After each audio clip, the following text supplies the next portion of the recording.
우리 길 주신 하나님의 말씀은 역대하 24장입니다. 1절에서 27절까지 살펴볼 터인데 우리 1절에서 3절까지만 한 목소리로 크게 읽겠습니다. 자, 우리 다 같이 다 찾으셨으면 아멘. 우리 같이 크게 읽을까요? 시작. 요아스가 왕위에 오를 때에 나이가 7세라 예루살렘에서 40년 동안 다스리니 그의 어머니의 이름은 시비아요 브엘세바 사람이더라.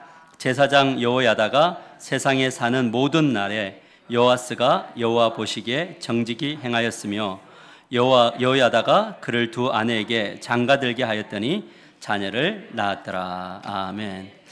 우리 옆 사람과 인사합시다. 당신은 정말 귀한 분입니다. 서로 인사합시다.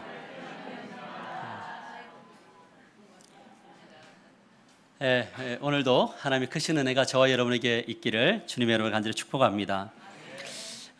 정현정 씨의 시 중에 비스듬히라는 시가 있습니다. 내용은 다음과 같습니다. 보십시오. 생명은 그래요. 어디 기대지 않으면 살아갈 수 있나요? 공기에 기대고 서 있는 나무들을 좀 보세요.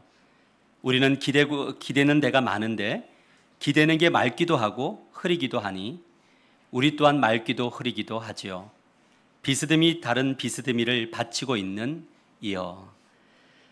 시인은 이 공기에 기대고 있는 나무들처럼, 나무 옆에 공기가 있는데 나무들이 그냥 서 있는 것이 아니라 공기에 기대고 있답니다. 이처럼 우리 모든 사람들도 비스듬히 서로 기대어서 살아가도록 운명 지어졌다라고 말을 하죠. 여기서 시인은 한 걸음 더 나가서 기대는 대상에 따라서 우리의 삶이 맑기도 하고 또 흐리기도 하다라고 말합니다. 시인이 강조하고 있는 것은 무엇이냐면 우리가 기대고 있는 서로에게 무엇인가 영향을 주고 받으며 살아가고 있다라는 이야기죠. 그렇게 우리는 비스듬히 서로 기대어 선한 영향력을 때로는 악한 영향을 끼치며 살아가고 있습니다. 이것이 사실이라면 우리는 이제 두 가지를 귀 기울여야 되는데, 주의를 기울여야 되는데 그게 뭐냐면 내가 지금 기대고 있는 사람이 어떤 사람인가, 그리고 누군가가 나에게 기대고 있다면 나는 어떤 사람인가, 이것을 주의 깊게 묵상하고 살펴봐야 되겠죠. 왜냐하면 내가 기대고 있는 사람 때문에 나의 인생이 맑을 수도 있고 흐려질 수도 있고요. 그렇죠? 또 나로 인하여서 나에게 기대는 사람이 나 때문에 어떻게 될 수 있습니까? 흐려질 수도 있고 맑아질 수 있기 때문에 그렇습니다. 여러분, 하나님이 우리들에게 원하시는 것은, 우리를 구원하신 이유는 뭐냐면 나에게 기대고 있는 사람들이 흐림이 아니라 나를 통해서 맑아지고 행복해지고 기뻐지는 그러한 삶을 위해서 구원하셨음을 믿으시기를 바랍니다. 그래서 우리는 부부관계 속에서, 또 부모와 자식의 관계 속에서, 또 목회자와 성도와 성도, 그리고 나와 함께하는 관계 속에서 많은 사람들에게 맑음을, 행복을 선물하는 비전이 저와 여러분에게 있게 되기를 주님의 이름으로 축원합니다. 기억하시길 바랍니다. 우리는 이처럼 서로에게 선한 영향력을 끼치기 위해서 구원받았습니다. 아멘이죠? 나로 인해서 누군가가 희망을 얻기를 원해요. 저로 인해서 소망을 얻기를 원하고 저 때문에 하나님을 만나 기쁨이 회복되는 역사가 일어나게 되기를 축복합니다. 오늘 우리가 만날 남유다 왕, 남유다의 8대 왕, 8번째 왕은 바로 요아스라는 왕인데 이 사람의 인생이 이것을 잘 보여줍니다. 요아스 왕 곁에는 정말 기댈 만한 영적 거장이 있었습니다. 그는 바로 제사장 여호야다였습니다. 요아스의 인생을 보면요, 여호야다와 함께 있을 때에는 위대한 인생을 살다가 여호야다가 죽고 나니까 정말 초라한 인생으로 인생을 마감하게 되는 그 모습을 보여줍니다. 오늘 우리는 요아스 왕의 언어 습관을 살펴보면서 나의 곁에 비스듬히 기대어 있는 사람들을 나는 어떻게 대할 건지, 그리고 나는 그들에게 어떤 사람이 될 것인지를 결단하는 시간, 그래서 함께 복을 누리는 그런 시간이 되기를 주님의 이름으로 간절히 축복합니다. 그래서 오늘 말씀의 제목이 뭐냐면 하나님과 통하는 사람들의 언어 습관 12번째, 요아스 왕에게서 배우다. 언제까지 할 거냐라고 할 때 주님이 감동을 주시고 여러분의 언어가 변할 때까지 할 거니까 이 설교를 빨리 끝맺고 싶으면 언어가 변화되기를 축복합니다. 우리 역대하 24장 1절을 우리 크게 한번 읽어보실까요? 크게 읽습니다. 시작. 요아스가 왕위에 오를 때에 나이가 7세라 예루살렘에서 40년 동안 다스리니라. 그의 어머니의 이름은 시비아요 브엘세바 사람이더라. 이것을 보면 남유다의 8대 왕 요아스가 등장하는데 왕이 된 나이가 몇 살이냐면 고작 7살. 이제 코올리게가 왕이 되었습니다. 그러나 그가 왕이 되는 과정은 순탄하지 않았습니다. 여러분, 우리의 인생은 순탄할 때가 있지만 순탄하지 않게 살아갈 때가 있습니다. 요아스는 최악의 상황에서 태어납니다. 여러분, 태어나 보니까 그의 아버지는 아하스 왕이었는데, 아하시아 왕이었는데 왕에 오른 지 아버지가 1년 만에 북이스라엘 여호람과 연합하여 시리아 사람들과 전쟁을 하다가 전사를 해버립니다. 졸지에 아버지를 잃어버려요. 언제? 의식하지 못하는 이제 0세에서 1살로 이제 올라가는 그 시점이에요. 그러나 그의 불행은 여기서 끝난 것이 아니라 더 큰 위기가 찾아오고 있습니다. 여러분, 위기는 항상 뭐냐면 파도를 타고 넘어오는 것처럼 하나를 넘으면 또 하나의 위기가 있더라고요. 이것이 인생인가? 그런 생각을 해봅니다. 어떤 위기였을까요? 그 내용이 열왕기상 11장 1절에서 3절에 나오는데 이렇게 말합니다. 잘 보세요. 아하시아는 아버지죠. 어머니 아달랴가, 이 아달랴는 이 요아스의 할머니죠. 그의 아들이 죽은 것을 보고, 아하시아가 죽은 것을 보고 일어나 왕의 자손들을 모두 멸절시켜버려요.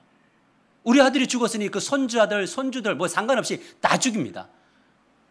왕의 딸 아하시아의 누이 여호세베가 아하시아의 아들 요아스를 왕자들이 죽임을 당하는 중에서 빼내요. 그와 그의 유모를 침실에 숨겨 아달랴를 피하여 죽임을 당하지 아니하게 한지라.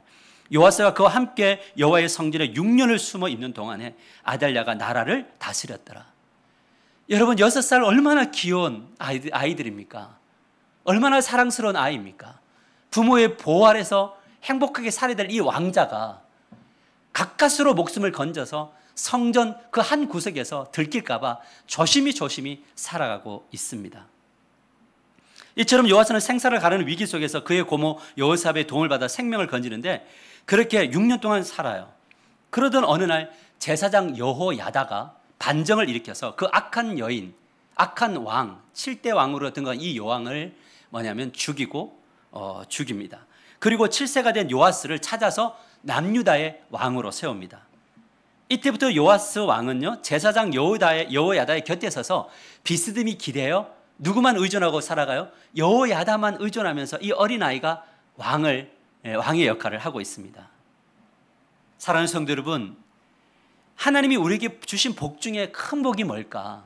그것은 바로 내가 기댈 수 있는 사람이 나의 곁에 있다는 겁니다. 우리 청년들에게 부모가 있다는 것은 그 부모가 어떤 수준에 있느냐가 중요한 것이 아니라 그래도 내가 기댈 수 있는 부모가 있다는 것은 참 행복한 이야기입니다. 저희 어머니가 이제 93세가 되어서 기력이 많이 세해지는 것을 볼 때 항상 계실 거야 라는 생각이 들지만 어느 날 문득 그런 생각이 들어요. 우리 어머니를 하나님께서 부르신다면 정말 나를 위해서 정말 그 깊은 사랑을 가지고 기도할 사람이 누가 있을까? 라고 하는 마음이 들 때에 참 이렇게 막막해지더라고요. 여러분, 그런 의미에서 우리의 가족들, 우리가 지금 함께 옆에 있는 성도들, 그리고 삶의 현장에서 만나는 이웃들, 이 사람들이 기댈 만한 사람이라면 이미 우리는 복을 받은 사람인 거죠. 하지만 놓치지 말아야 할 것이 있습니다. 우리가 누군가에게 선한 영향력을 선물하는 복된 사람이 되려면 나도 다른 사람들에게 비스듬히 기댈 수 있는 어깨와 품을 내어줄 수 있는 그러한 분량으로 다 성장하게 되기를 주님의 이름으로 간절히 축복합니다. 더 나아가 함께하는 사람을 정말 소중히 여기기를 주님의 이름으로 축원합니다. 우리 옆 사람과 인사합시다. 당신은 나에게 소중한 사람입니다. 제가 늘 느끼는 건데 소중한 사람만 앉더라고요, 옆에. 다음에는 좀 덜 소중한 사람 옆에도 앉아 보십시오. 이것을 제사장 여호야다가 잘 보여주는데, 그렇다면 제사장 여호야다는 자신에게 기대고 있는 이 요아스를 어떻게 보좌하는가? 여러분 보세요. 내가 세운 왕이잖아요. 근데 이 왕이 몇 살이에요? 7살이죠. 그러면 마음만 잘못 먹으면 어떻게 쪼물딱거릴 수 있나요? 내가 너를 왕으로 세웠어. 내 말 잘 들어야 돼. 지금 섭정이거든요. 여호야다가 거의 왕 같은 역할을 하는데 이 모든 것들을 보좌한단 말이죠.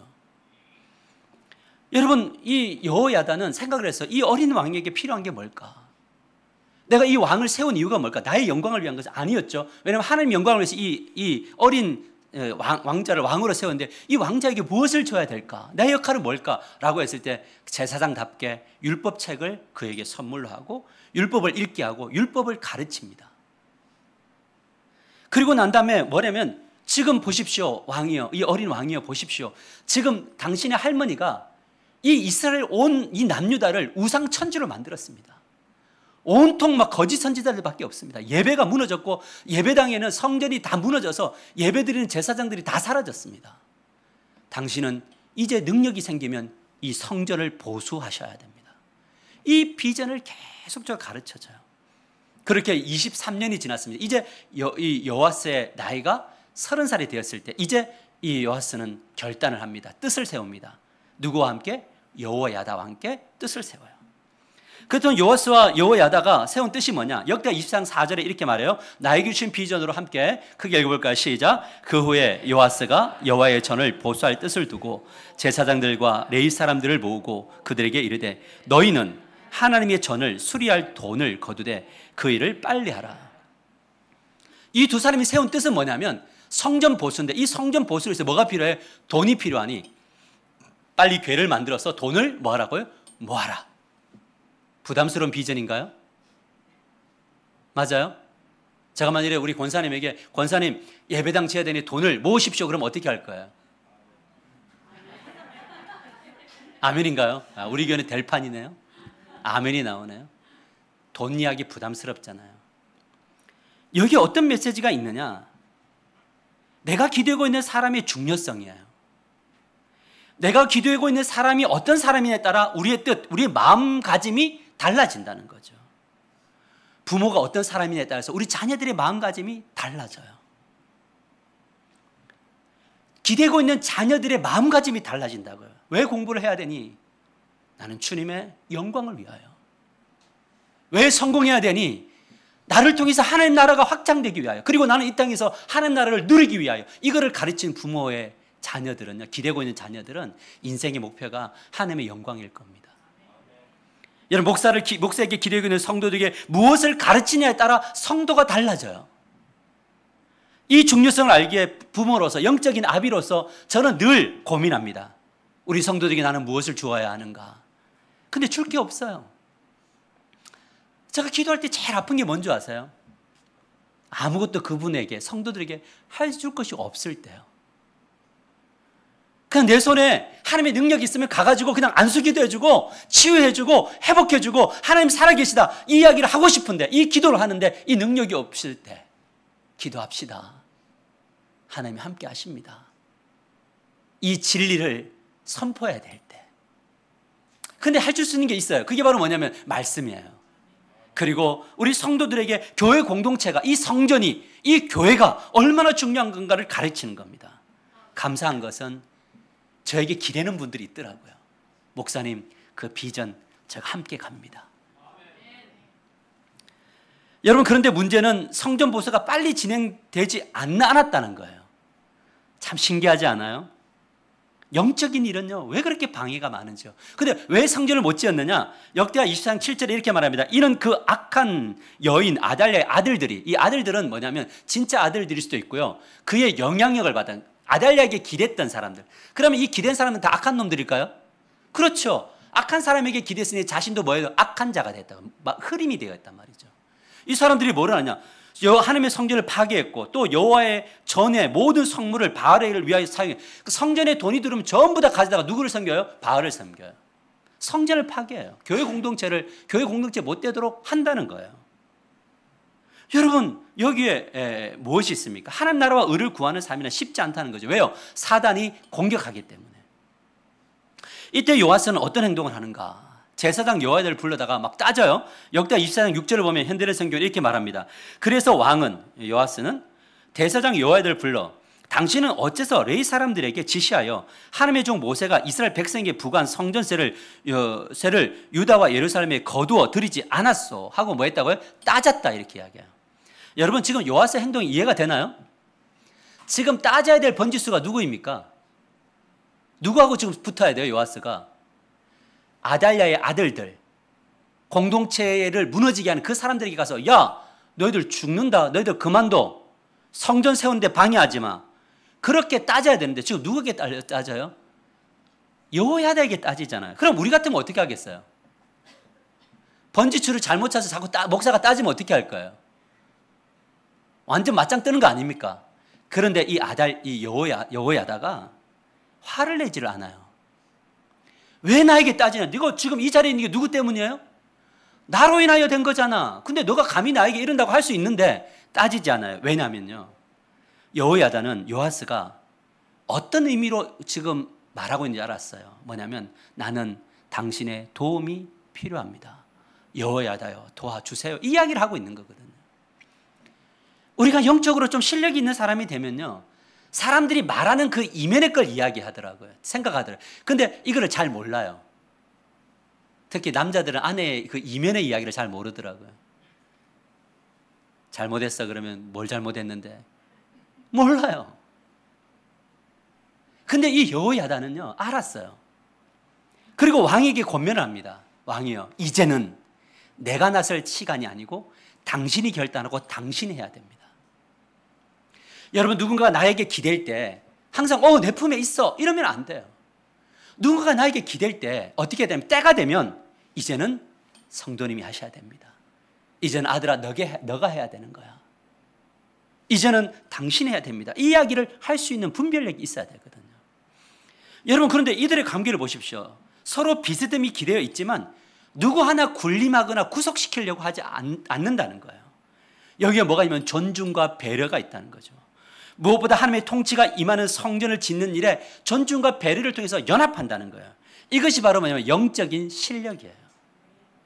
저는 우리 하나교회가 이런 영적 실력이 있는 성도들이 되시기를 주님의 이름으로 간절히 축원합니다. 영적인 실력이 있는 사람들의 특징이 뭔지 아세요? 그것은 곁에 있는 사람들을 정속시키지 않아요. 존중하고 배려해요. 내보다 한참 영적으로 어리고 믿은 지 얼마 안 됐는데도 그 사람을 구속하거나 이래라 저래라 하거나 함부로 무례하게 이끌지 않아요. 여러분, 옳음 속에도 무례함이 있더라고요.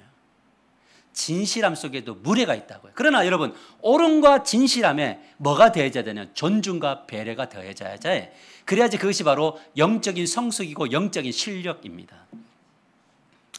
여러분, 그래서 이런 사람들을 우리는 뭐냐면 영적인 실력이 있는 사람 이렇게 부르는 거죠. 아멘. 여러분, 이것이 여러분의 비전이 되기를 축복합니다. 저분은 영적으로 실력이 있는 분이야.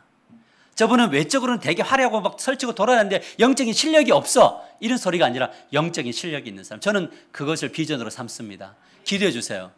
이 목사가 영적인 실력이 있는 목사가 되도록 기도해 주시기를 바랍니다. 사랑하는 성도 여러분, 구체적으로 가볼까요? 그리스도인의 가정은 어떤 곳입니까? 가정은 하나님의 성전입니까? 맞아요. 우리의 가정은 하나님의 성전이죠. 이 가정이 하나님이 처하시는 성전, 하나님이 복 주시는 가정이 되려면요, 그 가정 안에 어떤 누구도 군림하거나 구속하거나 함부로 대하는 사람이 사라져야 합니다. 왜 아멘을 안 하세요? 끝까지 하려고요? 남편도 내 마음대로, 아내도 내 마음대로, 자식도 내 마음대로, 내 뜻대로 따라주면 행복하고 내 뜻대로 안 따라주면 불행하고. 여러분, 이게 바로 군림하고 배려하지 않는 거예요. 그 사람이 무엇을 원하는지. 여러분, 배려와 존중은요, 영적인 실력은 아주 작은 것으로부터 시작됩니다. 큰 것이 아니에요. 어떻게 시작되느냐? 자기 방을 잘 정리하는 거 배려인가요?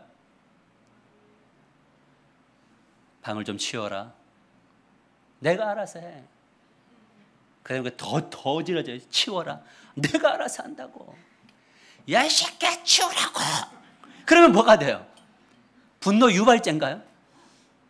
존중하는 게 아니잖아요. 화장실을 치우는 것. 여보, 좀 제발 앉아서 좀 싸. 그럼 앉아야지. 안 앉을 거면 좀 누구 물청소 하든지. 설거지를 서로 해주는 것, 옷 정리를 잘하는 것, 서로의 기념일을 챙겨주는 것, 주일 예배를 위해서 참는 것, 토요일 날 참는 것, 주일 날 아침에 건드렸는데 그래도 꼭 참는 것, 그래서 함께 예배 잘 드리는 것, 이런 것들이 다 존중과 배려잖아요. 근데 이럴 때 뭐가 하느냐? 기쁨이 일어나는 거죠. 축전의 공동체가 되는 겁니다. 사랑하는 성도님, 교회는 어떤 곳입니까? 하나님이 거하신 성전이죠. 교회가 하나님이 거하신 처소가 되려면 모든 성도들이 군림하거나 무시하지 않고 존중과 배려가 있어야 되는 거죠. 앞자리에 와서 뒤에 조금 늦게 오시는 분들이 민망하지 않도록 뒷자리를 열어놓는 것. 근데 나는 이 자리는 내 자리 빡 차지하고 좀 늦은 사람이 앞자리로 가야 되는데 앞자리로 모두 뒤에서 망설이고 있는데도 안 비켜주고. 여러분, 이런 것들이 다 배려가 없는 거예요. 우리의 배려는 평소에 목회자와 성도를 위해서 중보기도 하고, 성도들이 주일에 일찍 나와서 예배하고 기도하고, 예배 후에 이리저리 만나면 돌아다니면서 안부를 묻는 것, 한 주간 어떠셨냐고. 이런 것들이 다 뭐냐면 존중과 배려죠. 이것이 영적인 실력입니다. 영적인 실력은 큰 것으로 증명되는 것이 아니라 작은 일의 존중과 배려로 시작될 때 교회는 축전이 일어나게 될 줄 믿으시길 바랍니다. 그렇다면 존중과 배려로 성전을 보수하려는 요아스와 여호야다를 통해서 어떤 일이 벌어지는가? 역대하 24장 8절에 10절 보면 보십시오. 이에 왕이 말하여 한 궤를 만들어 여호와의 전 문 밖에 두게 하고, 유다와 예루살렘에 공포하여 하나님의 종 모세가 광야에서 이스라엘에게 정한 세를 여호와께 드리라 하였더니 모든 방백들과 백성들이 기뻐하여 마치기까지 뭘 드려요? 돈을 가지고 가져다가 궤에 던지니라. 여러분, 우리가 10절을 주목해야 되는데요. 10절에 뭐냐면 요아스와 여호야다가 모세가 전한 말씀을 그대로 던집니다. 성전세를 내라. 그랬더니 중요한 게 뭐냐면 모든 지도자들과 백성들이 기뻐했다 이야기예요. 무슨 이야기를 했는데 돈을 내라 했는데 기뻐했대요. 그러나 이들은 기쁜 마음으로 하지 않고 기쁜 마음으로 뭐냐면 돈을 내었다 이렇게 이야기해요. 특이한 것은 여기에 우리식으로 한다면 헌금을 냈다든지 연보를 냈다든지 아니면은 도네이션을 했다든지 이렇게 나와야 되는데, 성경은 아주 정난하게 무슨 단어를 쓰냐면 money, 돈이라는 단어를 써요. 하나님 앞에서 신실하고 영적 영향력이 있는 두 사람이 서로에게 기대어 거룩한 성전이라는 비전을 세우니까 이 요구를 성도들이 기뻐하고 그리고 돈을 가져다가 내어서 이 일을 이룬다는 겁니다. 그렇다면 이 성도들이 드린 돈으로 무엇을 했느냐? 역대하 24장 12절, 11, 14절 이렇게 이야기합니다. 왕과 여호야다가 그 돈을 여호와의 전 감독자에게 주어 석수와 목수를 고용하여 여호와의 전을 보수하며 또 철공과 노쇠공을 고용하여 여호와의 전을 수리하였더니 공사를 마친 후에 그 남은 돈을 왕과 여호야다 앞으로 가져왔으므로 그것으로 여호와의 전에 쓸 그릇을 만들었으니 곧 섬겨 제사 드리는 그릇이며 또 숟가락과 금, 은 그릇들이라 여호야다가 세상에 사는 모든 날에 여호와의 전에 항상 뭘 드렸어요? 번제를 드렸더라 이렇게 나와요. 여러분, 성도들이 기쁨으로 낸 돈으로 무엇을 했느냐? 그 돈으로 석수와 목수를 샀어요. 그리고 철공과 노쇠공을 하여했어요. 그리고 성전을 보수합니다. 14절에 남은 돈을 가지고 뭘 했느냐? 금그릇, 은그릇을 만들어서 하나님 앞에 예배드리는 선물로 만들었다는 거죠. 여기서 강조되는 건 뭐냐? 그리고 사람들이 뭐냐면 번제를 드리며 뭐가 회복돼요? 예배가 회복됐죠. 예배를 통해서 누구를 만납니까? 하나님의 강력한 임재를 만나고, 그 하나님을 만날 때 내적인 치유가 일어나고, 하나님을 만날 때 회복이 되고, 하나님을 만날 때 이 세상으로 나아가는 것이 두렵지 않는 복을 받게 되는 거죠. 삶의 활력소가 있으니까 세상에 나가서 나에게 주어진 땅에서 살 때 비리비리하게 사는 것이 아니라 힘있게 사는 거죠. 세상아, 하나님이 이기셨다. 나는 담대할 거다. 그래서 자기에게 주어진 삶 속에 최선의 삶을 살 때 하나님이 또 복을 주시는 은혜를 경험하게 되는 겁니다. 많은 사람들이 교회에서 돈 이야기를 하는 것을 싫어합니다. 그래서 저는 돈 설교를 잘 하지 않습니다. 특별히 목사가 헌금 설교를 하면 성도들이 시험에 빠집니다. 그러나 이것이 얼마나 이기적인 태도인가를 보여주는 대목입니다. 이것이 바로 여러분 보십시오. 조금 원색적으로 갑니다. 오늘 처음 오신 분들은 목사가 늘 저럴까 걱정하지 않으셔도 됩니다. 우리가 지금 예배를 드릴 때 시원한가요? 맞아요? 이 에어컨이 그냥 기도해서 하나님이 떨어뜨려 주셨나요? 막 기도하면 하나님이 그 전기회사에다가 돈을 막 꽂아 주시나요? 이 모든 것은 돈으로 필요한 거죠. 만일에 여러분 에어컨이 없는 데서 우리 그래도 예배합시다. 그럼 예배할 수 있나요? 아마 저는 확신하건대 몇 명을 빼놓고 다 에어컨 있는 교회로 이동할 줄 믿습니다. 그럴 거예요. 여러분, 주일학교가 우리 예배를 주일학교 중고등과 저기서 예배를 드리고 있는데 주일학교 중고등 교육자가 없으면 아이들이 제대로 말씀을 배울 수 있나요? 그러면 갑자기 어느 날 교육자가 와서 목사님, 저는 무료로 무보수로 평생도록 이곳에 봉사하겠습니다. 이런 교육자가 있나요? 있기를 원하지만 없지요. 뭐 해야 돼요? 그러면 그들에게 보수, 사례가 가야겠죠. 여러분, 우리가 밥을 먹으며 우리가 교제하며 이런 모든 것들이 뭐냐? 여러분들이 하나님 앞에 드려진 헌금이 다음 세대들에게, 여러분에게, 우리 모두에게 다시 돌아오는 거죠. 그래서 누구를 만나느냐? 결국 하나님을 만나는 거죠. 여러분, 남유다 백성들이 그동안 돈을 어디에다 소비했습니까? 그것은 육신의 쾌락을 즐기도록 판을 만들어주는 우상 숭배하고 거짓 사도들에게 다 갖다 내며 육신의 쾌락을 위해서 다 썼잖아요. 그런데 정작 누구를 만나는데 투자하잖아요. 하나님을 만나는 그곳에 투자하지 않았기에, 예배가 무너졌기에 그 나라가 하나님 나라가 아니라 사단의 나라가 된 거죠. 하나님의 백성들에게 행복은 어디로부터 오는가? 그것은 하나님을 만나는 현장, 하나님의 복을 받는 현장에서 우리의 이 영혼이 잘 되잖아요. 그래야지만 모든 것이 잘 되고 그 다음에 범사가 잘 되는 겁니다. 그런데 이들은 육신의 쾌락을 가지고 우상을 섬기며 남창들과 여창들과 성적인 파티를 즐기고 그럴 때 몸은 즐거웠지만 돌아오는 그날에 영혼은 피폐해져 있었잖아요.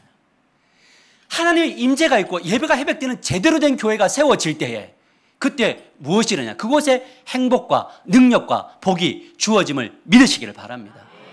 우리 아이들이 마음껏 뛰놀 수 있는 곳들, 우리가 이 빈자리가 채워지고 더 많은 사람들이 진짜 이 하나님을 만나려는 이 비전, 이 꿈을 위해서 우리는 무엇을 해야 되는가? 우리는 이 세상 속에서 더 능력 있는 사람이 되기를 주님의 이름으로 간절히 축복합니다. 우리가 여호사밧의 이야기를 하면서, 우리가 아사왕 이야기하면서 더하기, 빼기, 곱하기, 나누기를 했을 때 우리의 비전은 나누고도 남는 그런 복이 여러분의 남은 인생 속에 주어지게 될 것입니다. 그 길을 따라 걸어가시기를 주님의 이름으로 간절히 축복합니다. 여러분, 우리 자녀들이요, 파이프를 꼽아주는데, 하나님께 파이프를 연결하는데 이따만한 파이프 연결해가지고 그냥 쩔쩔쩔쩔 내려오는 것을 가지고 살아가는 자녀가 되기를 원합니까? 아니면 큰 파이프 열어서 빡 꼽아가지고 쑥쑥 받아서 드리고도 남음이 있는 인생이 되기를 원합니까? 그러니까 여러분 믿음대로 저는 우리 아이들에게 큰 빨대 꼽아줄 거예요. 만들어줄 거예요. 왜냐하면 저는 우리 아이들이 인생을 행복하게 살면서 정말 가치 있는 일에 멋진 인생을 사는 아이들이 되기를 저는 꿈꾸고 기도합니다. 반드시 그렇게 될 거예요. 하나님이 그렇게 이루실 거예요. 여러분, 이것을 위해서 우리는요, 쪼그라든 경제 심리를 펴시기를 주님의 이름으로 간절히 축복합니다. 나는 안 된다, 이게 없어요.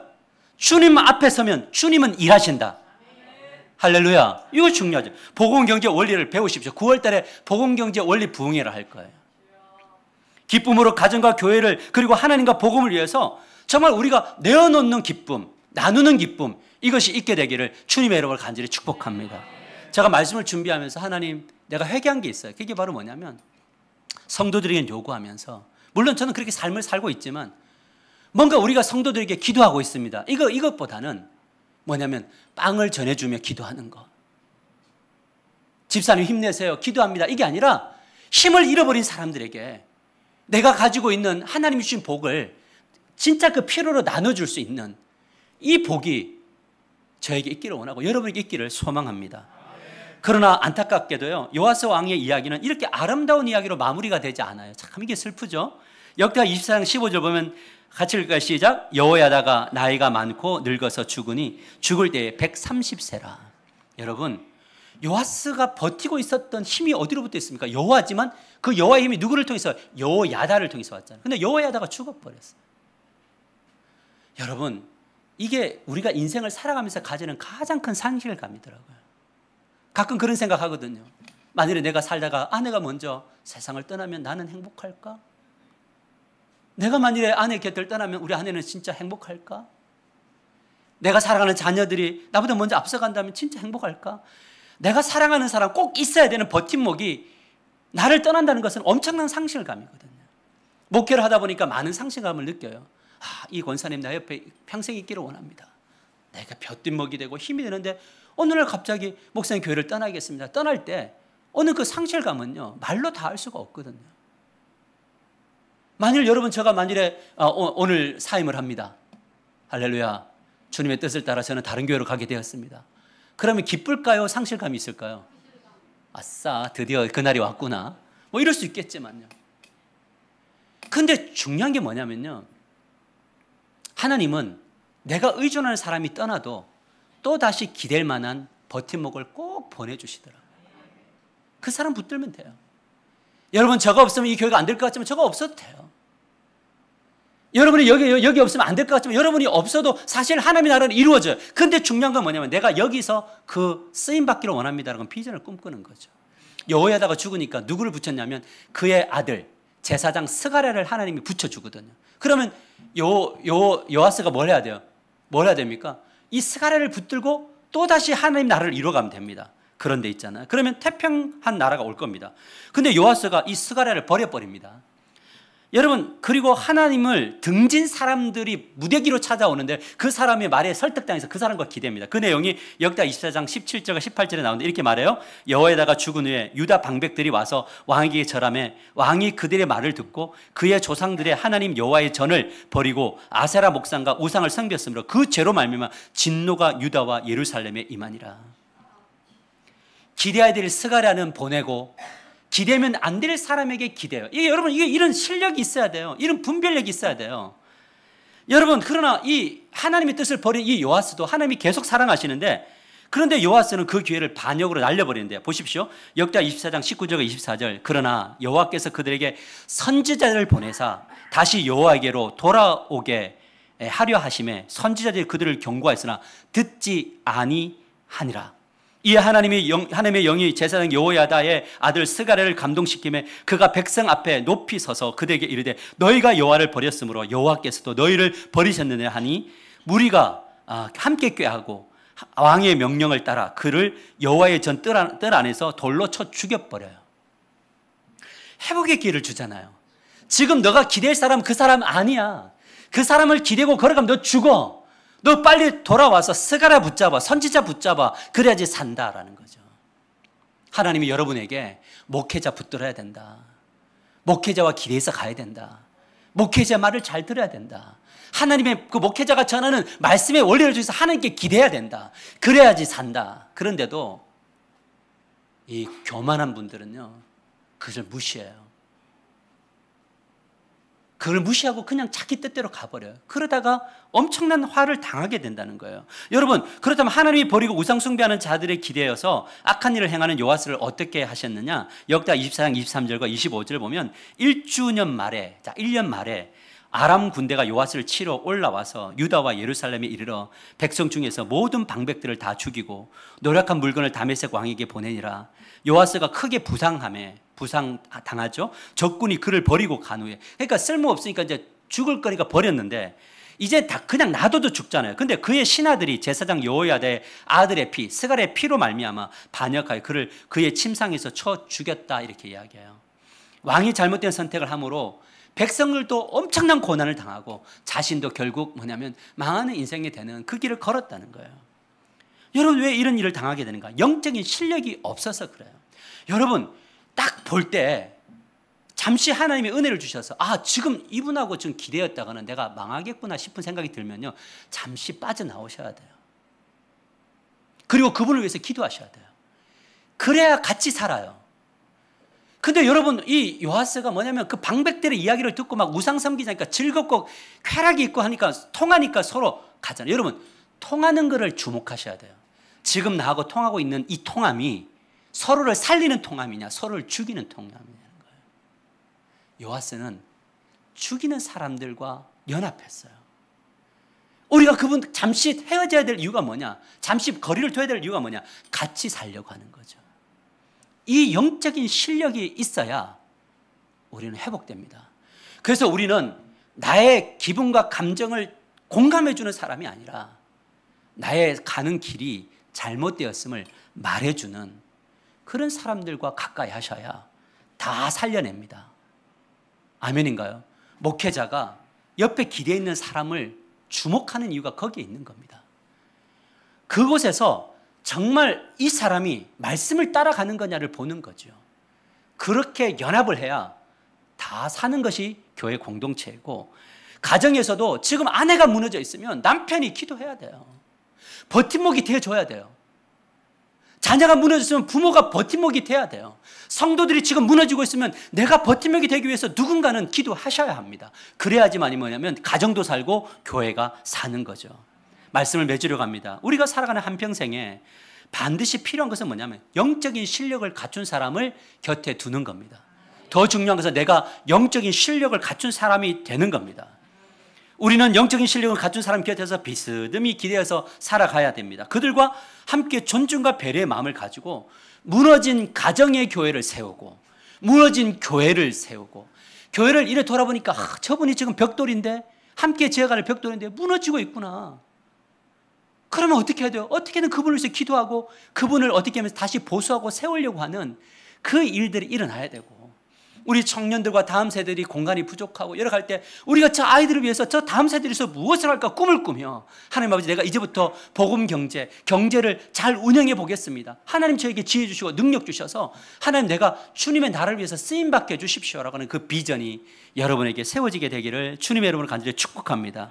그래서 예배를 드릴 때마다 기쁘고, 내가 주님 앞에 쓰임받을 때마다 감사가 넘치고 행복한 그런 인생이 되기를 주님의 이름으로 간절히 축복합니다. 여호야다가 죽자 요아스는 우상 숭배하는 사람들이 어깨에 기대어 타락합니다. 선지자의 말을 무시합니다. 그들을 죽여버립니다. 여러분의 일주일의 삶 속에는요, 이 주일 말씀이 여러분을 끌고 가는 역사가 있게 되기를 축복합니다. 저는 요즘에 너무 감사해요. 어느 날 하나님께서 저에게 물었어요. 너는 너가 전한 말씀으로 기도하니? 너는 성도들에게 이 말씀을 가지고 기도하라고 하고 너는 진짜 새벽에 기도하고 있니? 거기에 저는 정말 두들겨 맞은, 멍치로 머리를 맞은 듯한 그런 회개를 했어요. 그래서 저는요, 새벽 기도에 나와서 또 월요일 날 움직이면서 주일 말씀을 계속 되뇌입니다. 새벽에 그 말씀을 가지고 기도합니다. 새벽에 들어온 말씀을 더해서 기도합니다. 그리고 주님 앞에 기도합니다. 하나님, 준비되었습니다. 나 이제 삶의 현장으로 갑니다. 하나님, 이제는 하나님의 시간입니다. 그런데 여기에 뭐가 생기느냐? 배짱이 생겨요. 왜요? 나는 그러면서 나의 일을 열심히 해요. 화가 나는데, 너무 슬픈데, 너무 무기력해져 있는데 나는 나의 일을 열심히 하고 있어요. 왠지 아세요? 내가 이 길을 혼자 걷고 있지 않기 때문인 거죠. 여러분, 예람 50 중에 혼자 걷지 않을 거예요 라고 하는 찬양이 있습니다. 그 가사의 내용이 우리의 가슴을 울립니다. 여러분, 이 찬양을 한 주간 부르시면서 이 말씀을 가지고 기도해 보십시오. 그대 폭풍 속을 걷고 있을 때, 비바람을 마주해야 할 때, 불빛조차 보이지 않아도 그대 혼자 걷지 않을 거예요. 두려움 앞에서 하늘을 보아요. 외로운 그대여 걱정 마요. 꿈꾸는 그 길을 또 걷고 걸어요. 그대 혼자 걷지 않을 거예요. 폭풍이 오고 비바람이 오고 경제적인 폭풍, 관계의 폭풍, 자녀들이 영적으로 육신적으로 무너지는 그 폭풍이 올 때 얼마나 두려운지 몰라요. 뭔가 열심히 했는데 안 될 때 허무가 오는지 몰라요. 그때 뭘 잃어버리냐? 꿈과 비전을 잃어버리더라고요.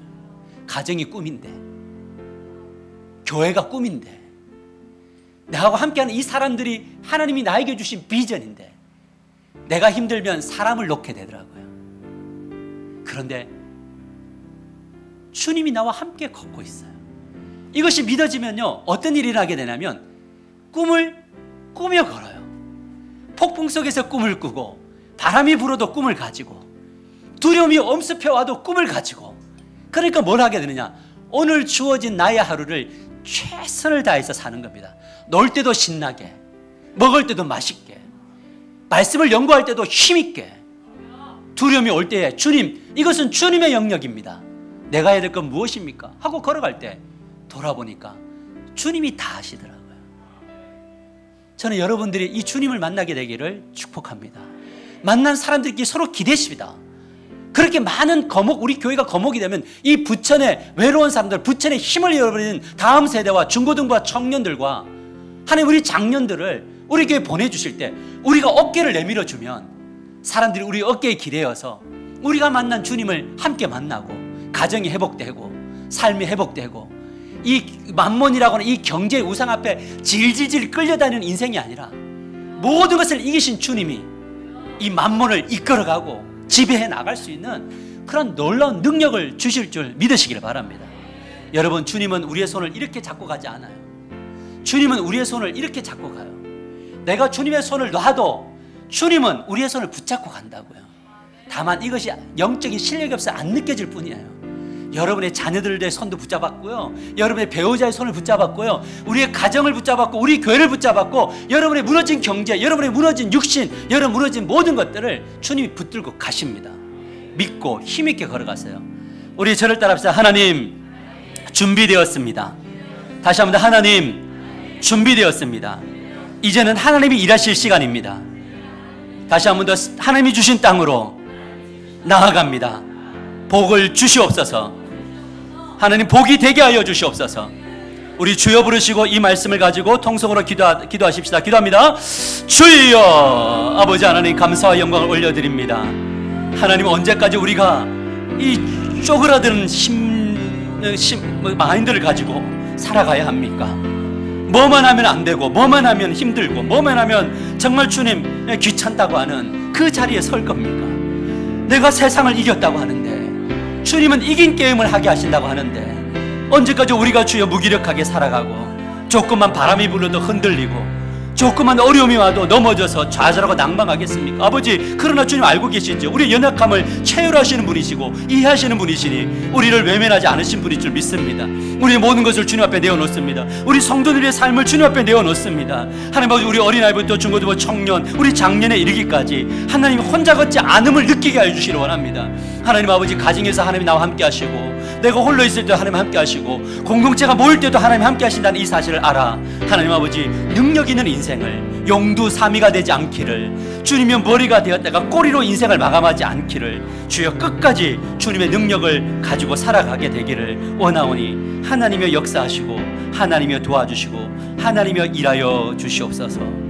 사랑이 많으신 예수님의 이름으로 축복하며 기도합나이다. 아멘. 우리